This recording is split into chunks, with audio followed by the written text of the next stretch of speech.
Hello മച്ചന്മാരെ, ഇന്ന് നമ്മൾ ചെയ്യാൻ പോകുന്നത് തനിനാടൻ രീതിയിലുള്ളൊരു താറാവ് കറിയാണ്. താറാവ് കറിക്ക് വേണ്ടി നമ്മൾ ആദ്യമേ തന്നെ മുളക് പൊടി, മഞ്ഞൾപ്പൊടി എല്ലാം കൂടി ഇട്ട് ജസ്റ്റ് ഒന്ന് ഫ്രൈ ചെയ്തെടുക്കുകയാണ് ചെയ്യുന്നത്.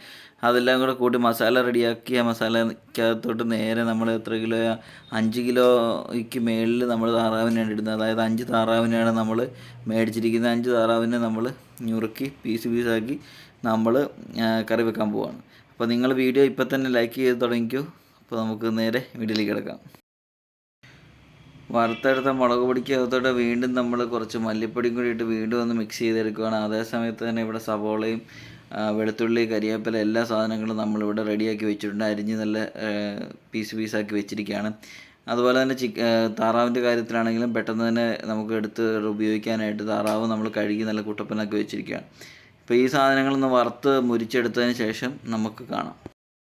നമ്മളിന്ന് ഓട്ടുരുളിക്കകത്താണ് കറി വെക്കുന്നത്. അതുപോലെ തന്നെ വിറകടുപ്പിലാണ് തീ കത്തിച്ചിരിക്കുന്നത്. അപ്പോൾ നമ്മൾ ഇതിനകത്ത് ജസ്റ്റ് വെള്ളമൊക്കെ ഒന്ന് വറ്റി കഴിയുമ്പോഴത്തേക്കും നമ്മൾ ഇതിനകത്ത് എണ്ണ ഒഴിച്ച് നമ്മുടെ പരിപാടി തുടങ്ങും.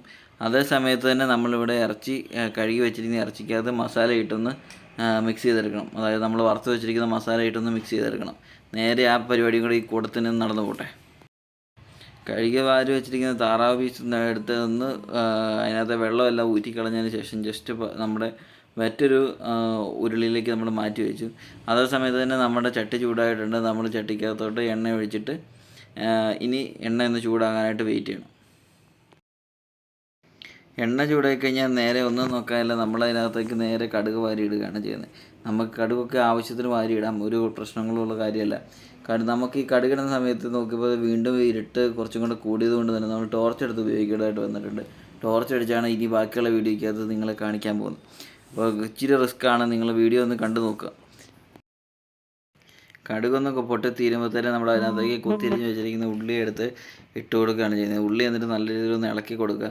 ഉള്ളി ഇളക്കി കൊടുത്ത് അതൊന്ന് മൂത്ത് വരുന്ന സമയത്ത് തന്നെ നമ്മൾ കറിവേപ്പില ഇട്ട് കൊടുക്കുകയാണ് വേണ്ടത്.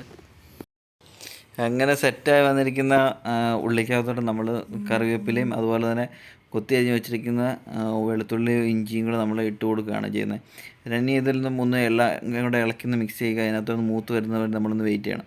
അപ്പോൾ കറിവേപ്പിലയ്ക്കൊന്നും യാതൊരു പഞ്ഞവും ഇല്ല. നമ്മൾ ഇഷ്ടംപോലെ കറിവേപ്പ് നട്ടു പിടിപ്പിച്ചിട്ടുണ്ട്. അതുകൊണ്ട് തന്നെ നമ്മൾ കറിവേപ്പിലയൊക്കെ ഇഷ്ടം പോലെ വാരിക്കോരി ഇതിനകത്ത് ഇട്ടിട്ടുണ്ട്. കറിവേപ്പിലയുടെ അളവ് കാണുന്നത് കൊണ്ട് നിങ്ങളൊന്നും പേടിക്കുകയൊന്നും വേണ്ട. ഇഷ്ടംപോലെ കറിവേപ്പിലയാണ് നമ്മൾ ഉപയോഗിക്കുന്നത്. കാരണം കറിവേപ്പില ഉപയോഗിക്കുന്നത് നല്ലതാണ്. നമ്മളവിടെ നിർത്തിയാലും വെറുതെ വേസ്റ്റായി പോകും. അതുകൊണ്ട് തന്നെ നമ്മൾ നല്ല രീതിയിൽ കറിവേപ്പില യൂസ് ചെയ്തിട്ടുണ്ട്. കറിവേപ്പിലയും വെളുത്തുള്ളി, ഇഞ്ചി ഇതെല്ലാം കൂടെ മൂത്ത് വരുന്ന സമയത്ത് പിന്നെ നമ്മൾ നേരെ പൊളന്ന് വെച്ചിരിക്കുന്ന നമ്മുടെ പച്ചമുളക് എടുക്കുക. പച്ചമുളക് ഒരു 3-4 നമ്മൾ കീറി ഇതിനകത്തേക്ക് ഇട്ട് കൊടുക്കുക. എന്നിട്ട് അതൊന്നുകൂടെ കൂട്ടി ഇളക്കി ഒന്ന് മിക്സ് ചെയ്തെടുക്കുക. നമ്മൾ ഇളക്കിക്കൊണ്ടിരുന്ന എല്ലാ സാധനങ്ങളും, അതായത് വെളുത്തുള്ളി, പച്ചമുളക്, കറിവേപ്പില, ഇഞ്ചി എല്ലാ സാധനങ്ങളും മൂത്ത് വരുന്ന സമയത്ത് നമ്മൾ നേരെ താറാവ് എടുക്കുക. മുറിച്ച് വെച്ച താറാവ് പീസുകൾ എടുത്ത് ഇതിനകത്തേക്ക് ഇട്ട് കൊടുക്കുക. ഇട്ട് കൊടുത്ത് കഴിഞ്ഞാൽ പിന്നെ ബാക്കി കാര്യങ്ങളെല്ലാം വളരെ ഈസിയാണ്. ഇനി പെട്ടെന്ന് ഇതിനകത്തേക്ക് കുറച്ച് മസാലകളും നമ്മളെല്ലാ കാര്യങ്ങളും റെഡിയാക്കി വെച്ചിട്ടുണ്ട്. മസാലകളൊക്കെ ഇട്ടൊന്ന് ഇളക്കി സെറ്റാക്കി ഒന്ന് വേഗം വെക്കണം. പറഞ്ഞ പോലെ തന്നെ നമ്മൾ ഒന്ന് റെഡിയാക്കി വെച്ചിരിക്കുന്ന മസാല എടുത്ത് നമ്മുടെ താറാവിനകത്തോട് ഇട്ട് കൊടുത്തിട്ടുണ്ട്. ഇനി ഇതൊന്ന് നന്നായിട്ട് ഇളക്കി മിക്സ് ചെയ്യുക എന്നുള്ളതാണ് അടുത്തൊരു പ്രധാന പരിപാടി എന്ന് പറയുന്നത്. ഇത് ഓരോ പീസിലും മസാലയും കാര്യങ്ങളും എല്ലാം എത്തുന്ന രീതിയിൽ നമ്മൾ ഓരോ പീസുകൾ വീതം എടുത്ത് നല്ല രീതിയിൽ ഇളക്കി മസാല പിടിപ്പിക്കുക. അതൊരു 10 മിനിറ്റത്തെ പരിപാടി ഉണ്ടാവും. ആ 10 മിനിറ്റ് കൊണ്ട് നമുക്ക് ബാക്കി പരിപാടിയിലേക്ക് കിടക്കാം. ബാക്കി പരിപാടി എന്ന് പറയുന്നത് ഇനി ഇത് വേവിക്കുക എന്നുള്ളത് മാത്രമേ നമ്മുടെ മുമ്പിലുള്ളൊരു കടമയുള്ളൂ. അതുപോലെ തന്നെ ഉപ്പിടുക എന്നുള്ളത് നമ്മുടെ കണക്കിന്, നമ്മുടെ ആവശ്യത്തിന്, നമ്മുടെ ഇഷ്ടത്തിനനുസരിച്ച് നമുക്ക് ഉപ്പിടാം. കൂടി പോകാതിരുന്നാൽ മാത്രം മതി. പ്രത്യേകിച്ച് അളവും കാര്യങ്ങളൊന്നും നമ്മൾ ഇതിനകത്ത് പറയുന്നില്ല. നമ്മളിതിനകത്തേക്ക് ഇനി വേകാൻ ആവശ്യമായിട്ടുള്ള പച്ചവെള്ളം അതുപോലെ തന്നെ ഒഴിച്ചു കൊടുത്ത് നമ്മൾ ഏതായാലും കറി ഇച്ചിരി നീട്ടിയെടുക്കുന്നുണ്ട്. കാരണം നമുക്ക് അപ്പത്തിനാണെങ്കിലും ചോറിനാണെങ്കിലും എന്തിനാണെങ്കിലും കഴിക്കാവുന്ന രീതിയിലാണ് നമ്മൾ ഇന്നത്തെ താറാവ് കറി സെറ്റ് ചെയ്യുന്നത്. അതുകൊണ്ട് തന്നെ നമ്മൾ വെള്ളം കുറച്ച് കൂടുതൽ ഒഴിക്കുന്നുണ്ട്. താറാവിനകത്ത് കുറച്ച് മൂടി കിടക്കുന്ന രീതിയിൽ ജസ്റ്റ് വെള്ളം ഒന്ന് ഒഴിച്ച് വിടുക. എന്നിട്ട് അത് ഒന്നും കൂടെ ഇളക്കി മിക്സ് ചെയ്ത് കൊടുത്താൽ മാത്രം മതി.